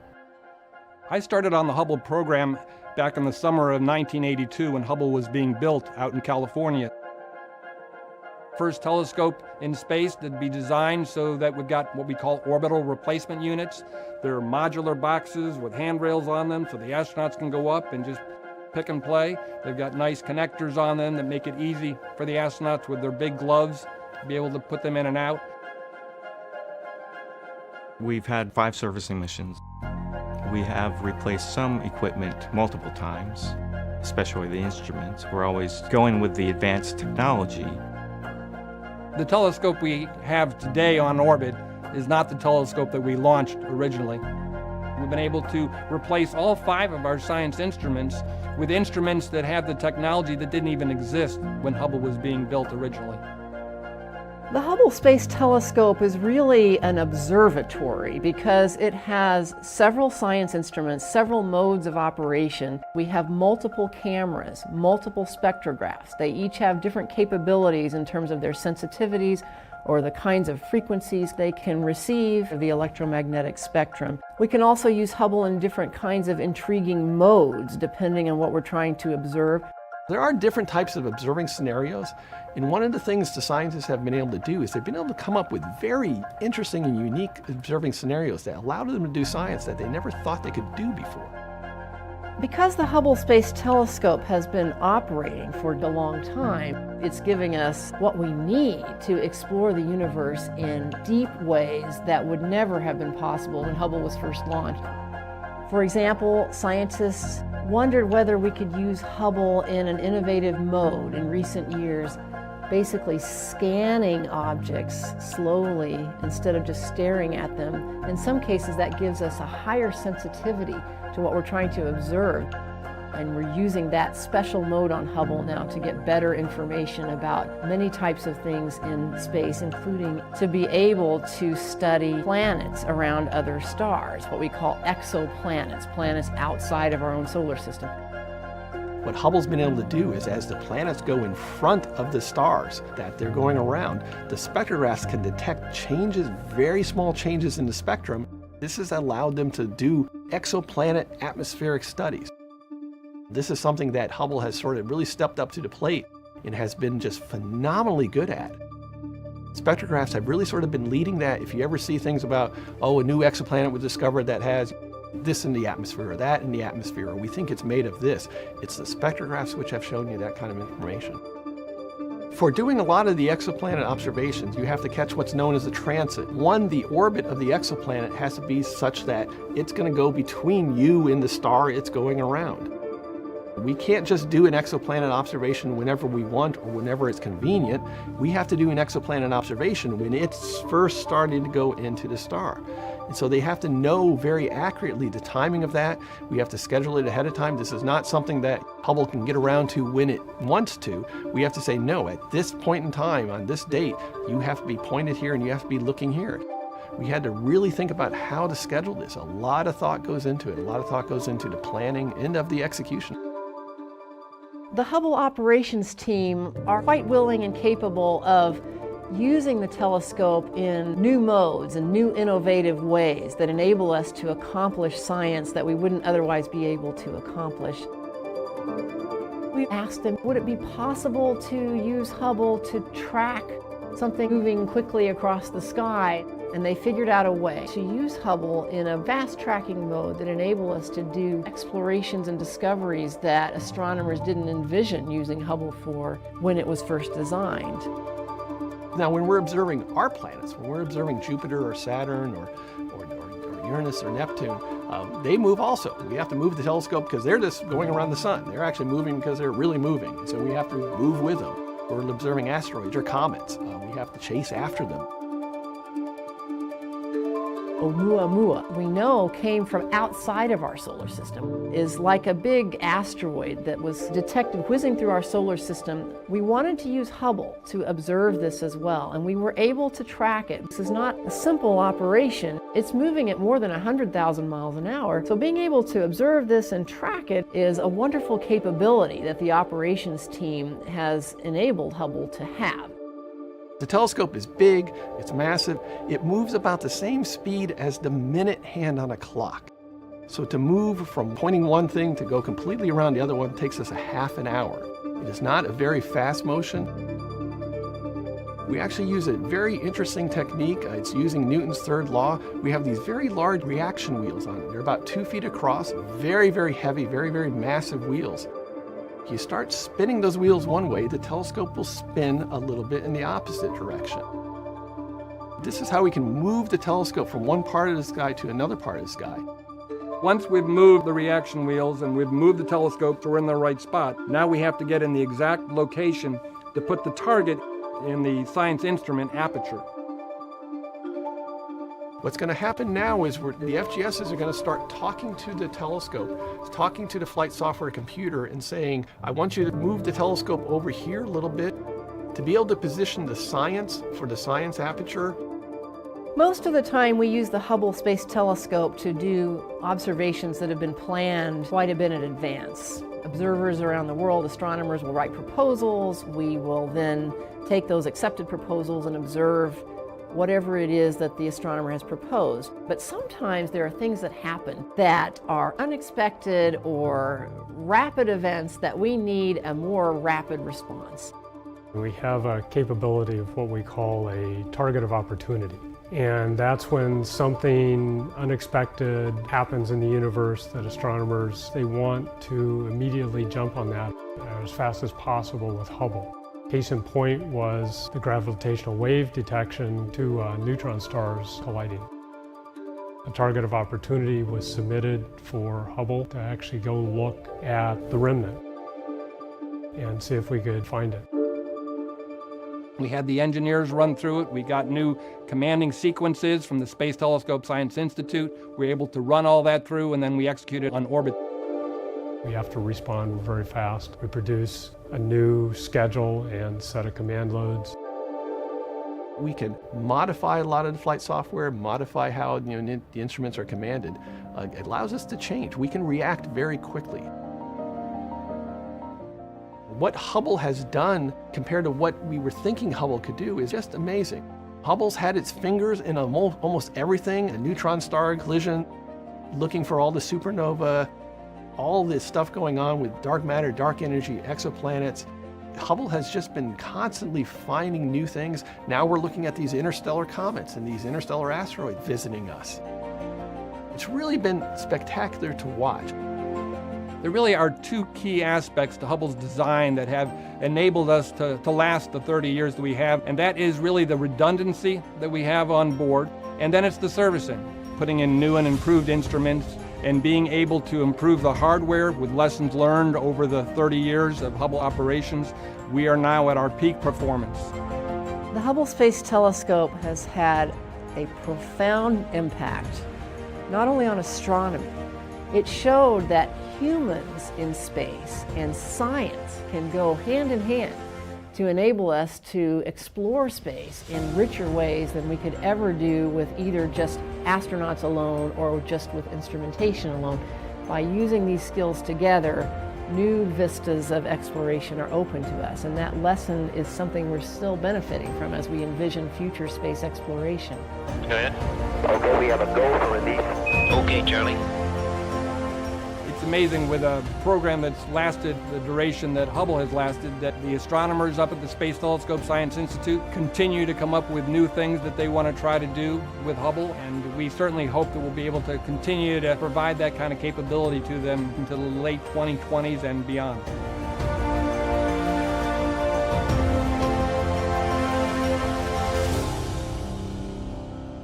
We have equipment that is so much more powerful than anything we've ever had before that it's almost impossible to tell what we will discover.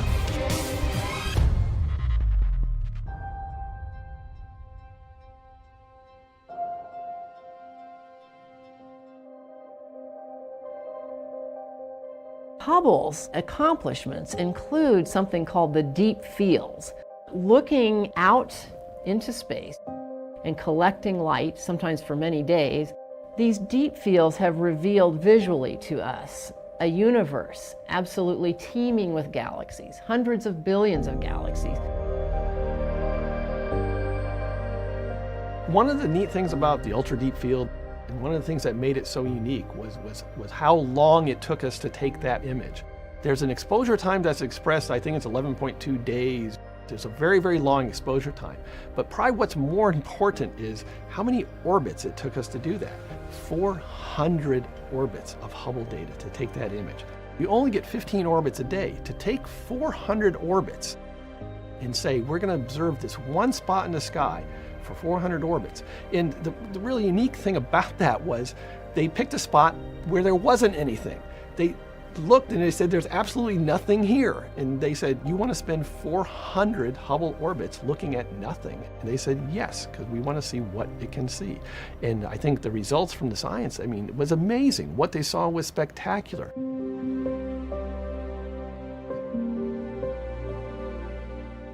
Hubble had spent 2 weeks taking pictures of empty places in the sky, and they saw they weren't empty at all. They were thousands and thousands of galaxies.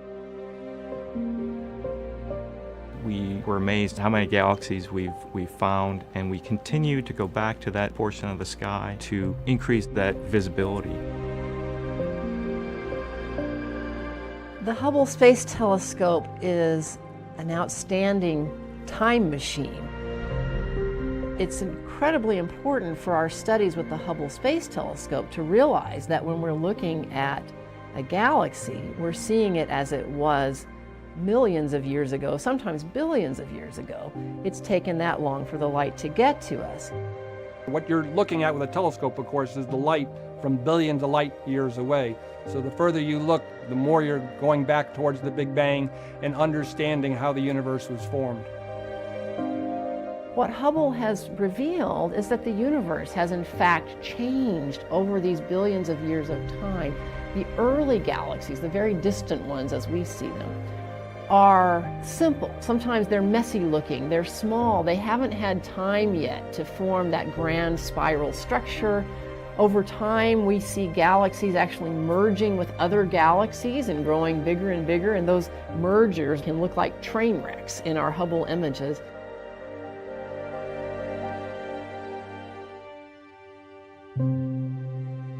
These very, very deep exposures that Hubble has been able to take, we have seen right to the edge of the universe, 13.5 billion years.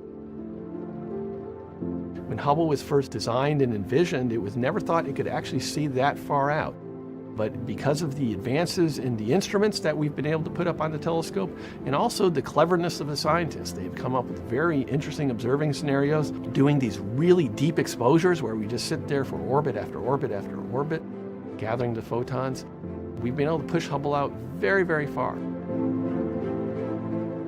As Hubble looks out into these fields of galaxies, we sometimes see clusters of galaxies. These are galaxies that are held nearby each other by their mutual gravity.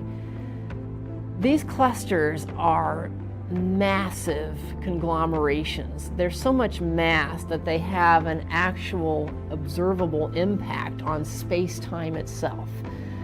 Einstein predicted that mass distorts space, but we didn't realize we could actually see the effects of that. But with Hubble, we have been able to see distortions in space around clusters of galaxies.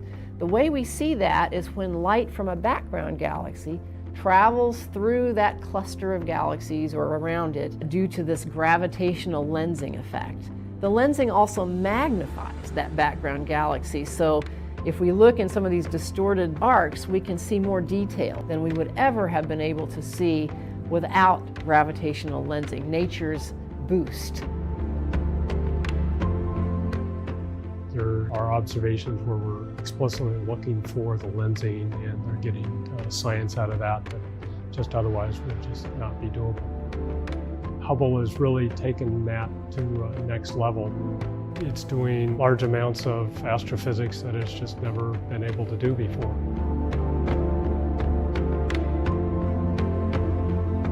Some of what we're doing with Hubble is to prepare for the new James Webb Telescope, which we anticipate launching in 2021, which will be able to see farther into the infrared part of the electromagnetic spectrum. That enables us to see some galaxies that are difficult for Hubble to see because they're so far away that their light is traveling through us through expanding space and gets stretched out into redder wavelengths, often far into the infrared part of the spectrum, even sometimes beyond what Hubble is able to detect well. The Webb telescope will give us more information about some of those very distant galaxies. The James Webb Space Telescope is the follow-on telescope after the Great Hubble Telescope. It extends the discoveries of Hubble into the infrared spectrum region. We think that the first objects that grew out of the Big Bang material probably happened in about 100 million years after that start. And we think the Webb telescope can pick them up. They're rare, they're hard to find, but they should be there. The farthest we've been able to see with the Hubble telescope goes back about 800 million years after the expansion began. So we think we get much closer to the first objects with the Webb telescope. Hubble gives information that the Webb telescope cannot give about visible and ultraviolet emission from things in the universe. And when we have all that information coming in at the same time, it's like a banquet of scientific return. Now when we get the complete picture of every wavelength you can possibly see from ultraviolet to infrared, we hope to have the story of the growth of the first galaxies from the primordial material. So that will be a huge accomplishment that depends on both pieces of equipment, the Hubble telescope and the James Webb telescope working together. So astronomers are very excited about this probability that we'll have both the Hubble Space Telescope and the Webb Telescope operating at the same time for quite a few years. That will give us an abundance of new understanding about the universe. And already right now with Hubble, we're doing preparatory observations for the Webb Telescope. We're using Hubble to do things, for example, like surveying distant galaxies to find out which ones would be prime targets for the Webb Telescope. In fact, scientists around the world are proposing observations with Hubble right now specifically to help us learn information that will be useful for making the best use of the Webb Telescope as soon as it's launched and gets going in its science observations. I think the Hubble telescope has been the most productive science instrument ever built. In astronomy, there's what we knew before Hubble, and now there's what we know after Hubble. They're so different. Of course, Hubble has now had a life of 30 years, so it's had a long time to make this revolution happen. So it's not all at once. It's a gradual revolution, but it's still a huge revolution. Technology has changed dramatically over the 30 years of life of the Hubble telescope. So you couldn't even have imagined when the Hubble was launched that we would have the wonderful cameras and spectrometers that we fly today. We figured out how to send astronauts, we trained the astronauts, we figured out what instruments could be put in, we figured out how to repair everything that went wrong on the Hubble, and it's still alive. It's today, 30 years after launch. And I am so thrilled to say that our people were able to do that. That's the operations team that makes this possible. It's a miracle as far as I'm concerned, because it didn't have to be that way, but they made it happen.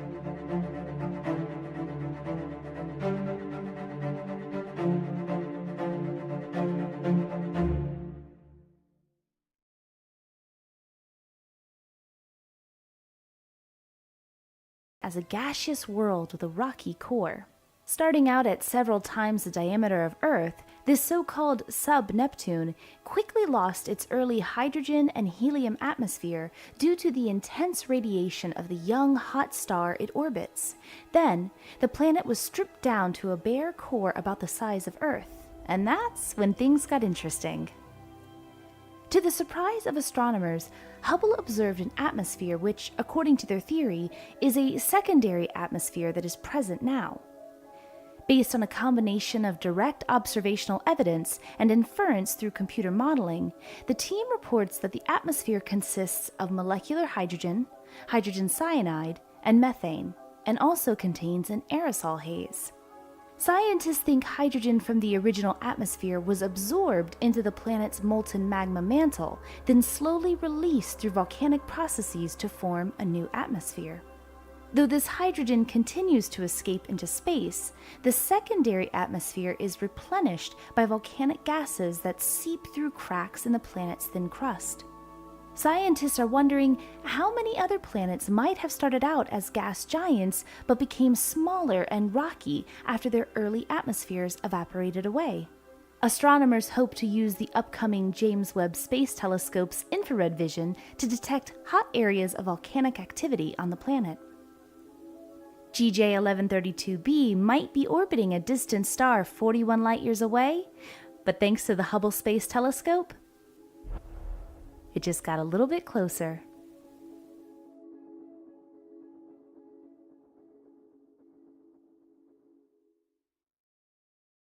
And processed. Have scientists found our first exomoon?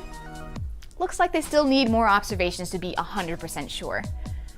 The moons in our solar system are very diverse, some with liquid water, some that are potentially habitable, so being able to observe moons in different solar systems would give us a whole new treasure trove of interesting worlds to study.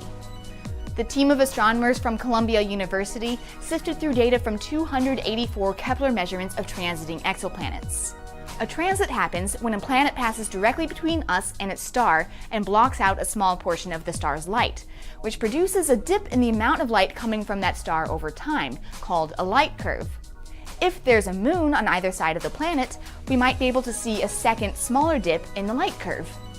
Making transit measurements and processing the data into a light curve can be very tricky though, so scientists need to observe multiple transits in order to get convincing evidence of an exoplanet or an exomoon. Out of the 284 planets the team looked at, they found one planet with an extra wobble in its light curve that might be a moon. This planet, Kepler 1625b, orbits its star once every 9.5 months, so it takes years to observe multiple transits. The team only had Kepler data from 3 transits of this exoplanet, so they sent a proposal to the Hubble Space Telescope to capture more data of this possible exomoon. Hubble can measure light curves much more precisely than Kepler, so Hubble can more definitively confirm or disprove the existence of this exomoon once it gets multiple transits. So far, the team of astronomers has collected Hubble observations of 1 transit of exoplanet Kepler 1625b. Hubble measured the light coming from the star over a period of 40 hours. About 7 hours into the observation, the planet started its transit, which was about an hour earlier than predicted. A tantalizing piece of evidence that